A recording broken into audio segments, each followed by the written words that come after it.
There's so much to ask. Can you tell me how you feel, and what would be Heather's legacy to you?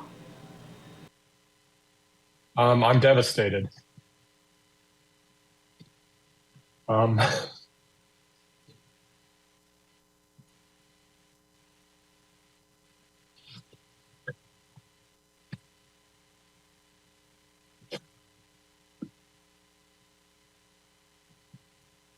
her legacy to me was the love and connection that she gave me and my children.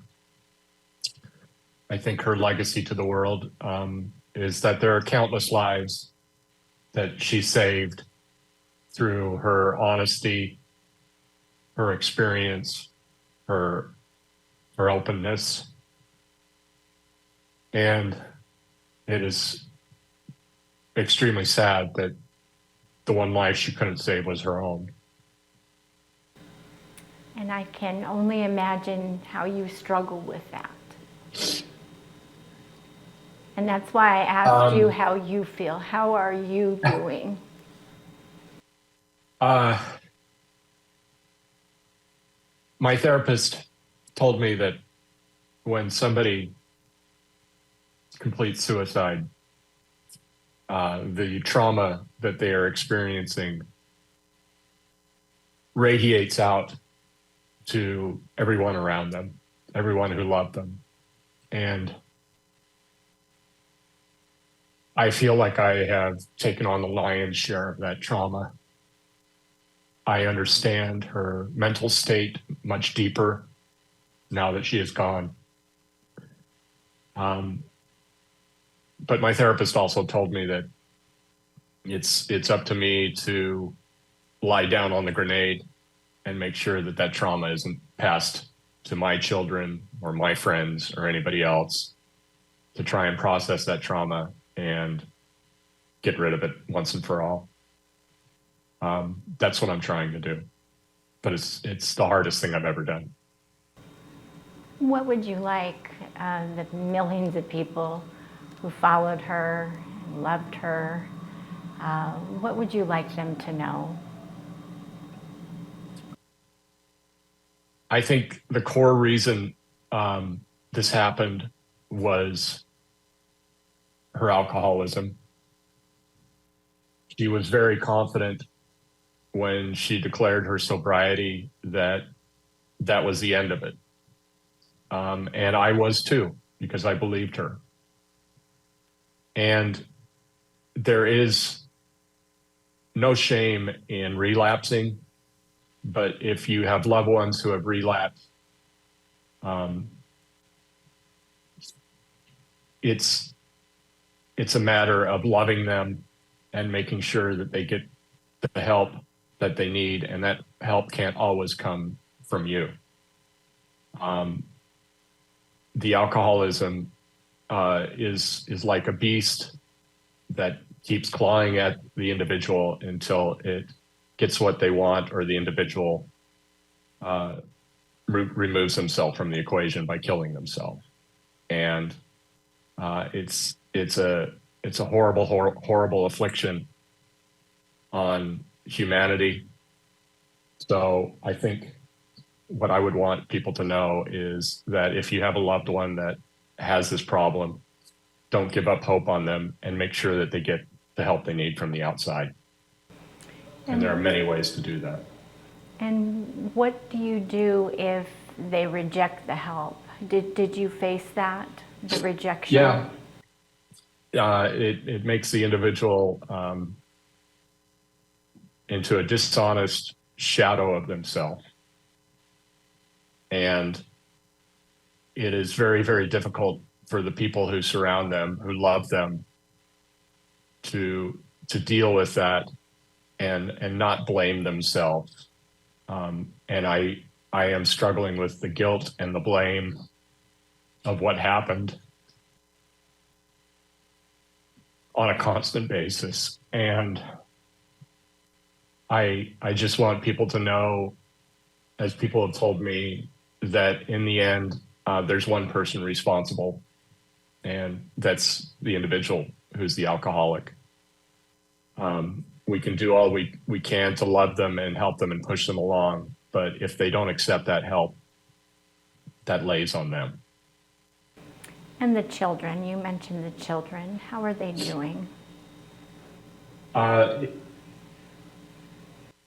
all my kids and her kids have shown remarkable resilience, and I think this is something that with children and young adults sits for a while and doesn't come out until they are much older.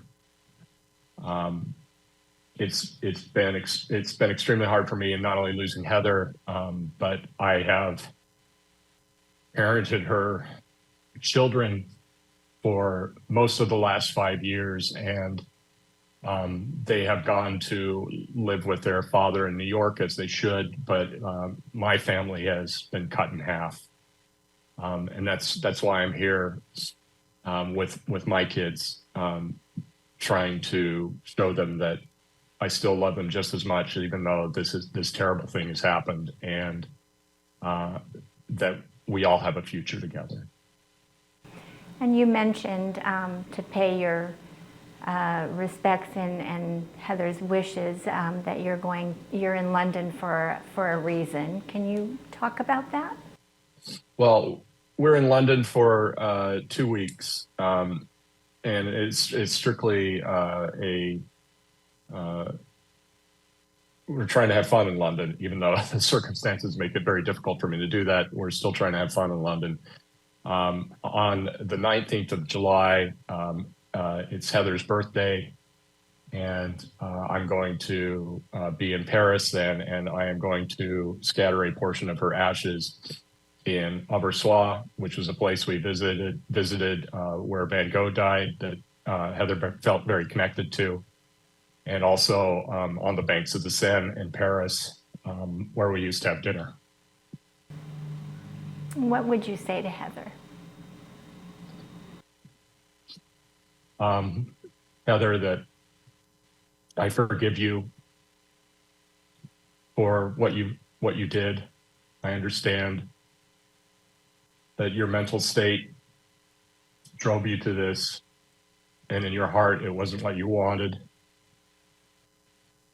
That you wanted to be whole and a good partner and a good mother, and that I will always love you.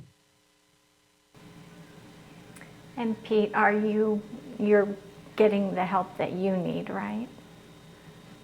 I am surrounded by great friends, and Heather's family as well, who have all supported me and contributed to helping me through this. And I'm also, as I mentioned, regularly seeing and talking to a therapist.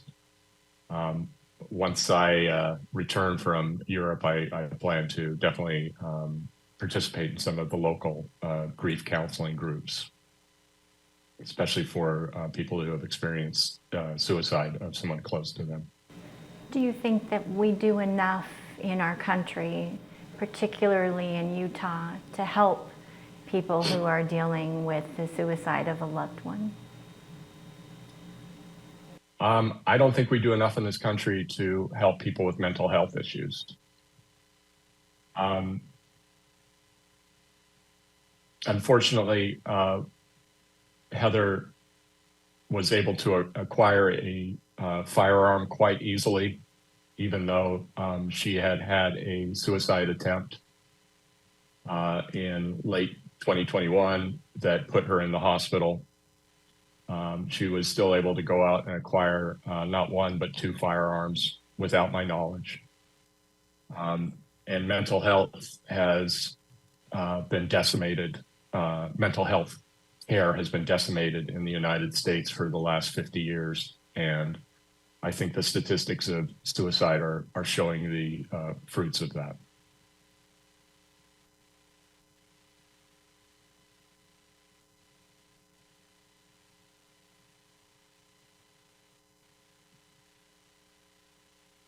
Yeah, and I hope whoever sold that firearm to her pays for it in some sort of karmic justice, because she is one person that shouldn't have had it.